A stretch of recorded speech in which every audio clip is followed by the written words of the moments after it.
আসসালামু আলাইকুম রহমতুল্লাহ। প্রত্যেকেই চৈতালির ওই আর একটা প্রদেশ বানানো বিদেশি সাহায্য চাওয়া ওই ভিডিওটাই দেখাচ্ছে। কিন্তু দেখেন, দুর্ভাগ্য হলো সত্য যে চৈতালি কোইনসেন্সে কথা বলেছে, তার একটা সেন্স দেখেন। আর কি কারণে বলেছে তাহলে এই এখন যে ভিডিওটি আপনাদেরকে আমি দেখাবো সেটা দেখলে বুঝতে পারবেন। বাংলাদেশে একটা মূর্তি থাকতে পারবে না। মূর্তি থাকা মানেই হচ্ছে দেহায়াপনাকে লালন করা। মূর্তি থাকা মানে ধর্ষককে লালন করা। মূর্তি থাকা মানেই হচ্ছে সাম্প্রদায়িক জঙ্গিপনাকে, সন্ত্রাসীপনাকে লালন করা। তাই বাংলাদেশে তো একটা মূর্তি থাকতে পারবেই না, ইনশাআল্লাহ। ভারতেও কোনো মূর্তি থাকতে পারবে না। বাংলাদেশে একটা দেখেন, যে মৌলবীর কথা শুনলেন, তিনি বললেন বাংলাদেশে একটু মূর্তি থাকতে পারবে না, ভারতেও একটি মূর্তি থাকতে পারবে না। বাংলাদেশে তো থাকতেই পারবে না, আবার ভারতেও থাকতে পারবে না।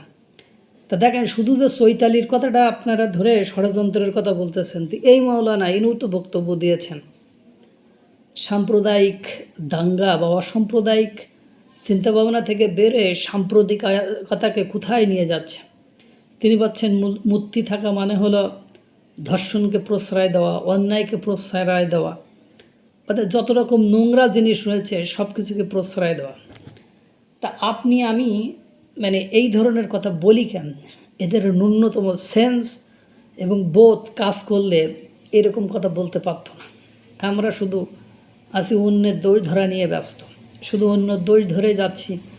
এইটা করেছে চৈতালি, ওই বলেছে। কিন্তু দেখেন, ওই একই দিনে বাংলাদেশে 7 সিস্টার্স দখল করে নেওয়া, টুকরো টুকরো করে দেওয়া, ওরা তো একরকম বলেছে।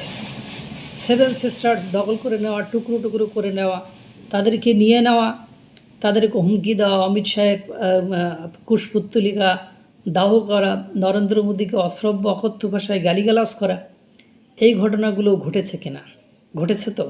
তাহলে এখন দেখেন, চৈতালি অ্যাডভোকেট চৈতালির কথাটা ফলো করে বাংলাদেশের সব মুসলিমরা যারা একেবারে ন্যায় নীতিবান নিষ্ঠাবান তারা দেখাচ্ছে। কিন্তু দুর্ভাগ্য হলো সত্য যে এই যে আউল ফাউল মার্কা মাওলানা, এই যে উজবুক টাইপের মাওলানা, এরা বলছে যে বাংলাদেশে একটি মৃত্যু থাকবে না, ভারতেও একটা মৃত্যু থাকবে না।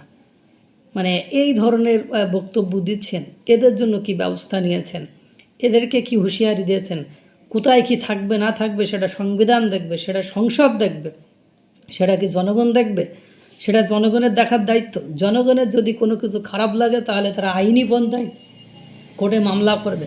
তাদের বিক্ষোভ করার অধিকার রয়েছে, তাদের মিছিল করার অধিকার রয়েছে, সেটা করবে। কিন্তু তাই বলে কি কোথায় কি থাকবে না থাকবে সেটারও সিদ্ধান্ত তারাই দিয়ে দেবে?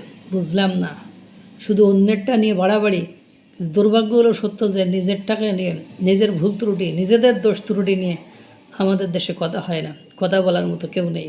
আল্লাহ তাআলা সকলকে ভালো রাখুক, সুস্থ রাখুক। আসসালামু আলাইকুম ওয়া রাহমাতুল্লাহ।